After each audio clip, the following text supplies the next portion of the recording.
তোমাদের বাড়িতে যদি ছোট বাচ্চা থাকে তাহলে এই রেসিপিটা অবশ্যই করবে। এই খাবারটার মধ্যে প্রচুর পরিমাণে ভিটামিন আছে, আর তাছাড়া খুব তাড়াতাড়ি হয়েও যায়, খেতেও দারুণ হয়। তৈরি করতে তেমন একটা কিছু লাগে না। আমি গাজর আর বিটরুট একটু ঘষে নিয়েছি, তার সঙ্গে নিয়েছি অল্প একটু সেদ্ধ আলু, আর দিয়েছিলাম অল্প একটু কর্নফ্লাওয়ার। তারপর সব ভালো করে চটকে মাখিয়ে প্যানে অল্প পরিমাণে তেল দিয়েছিলাম। আমার তেলটা একটু বেশি হয়ে গিয়েছিল, তোমরা চাইলে তেলটা একটু কম দিতে পারো, আর তোমরা চাইলে এটা বাটার দিয়েও সেঁকে নিতে পারো। বাচ্চারা একটু কালারফুল পছন্দ করে, আর খাবার যদি তাদের কালারফুল হয় তারপরে আবার পুষ্টিগুণে ভরপুর, তাহলে তো ভালোই হয়। আমি আজকে রায়ানকে এটা সন্ধ্যায় করে দিয়েছিলাম, আর গরম ছিল বলে সে থাক থাক একটু পরে খাবো সেটাই বলছিল আর কি। এই ভেজ টিক্কার সঙ্গে চাইলে একটু টক দই বা কোনো রকম ঘরে তৈরি পুদিনার চাটনি বা কিছু তোমরা দিয়ে পরিবেশন করতেই পারো বাচ্চাদের।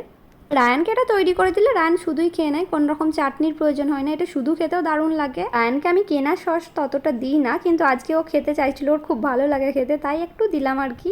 আর ভিডিওটা যদি তোমাদের ভালো লেগে যায় তো একটা লাইক করে দিও, চাইলে আমার চ্যানেলটা সাবস্ক্রাইব করে নিতে পারো।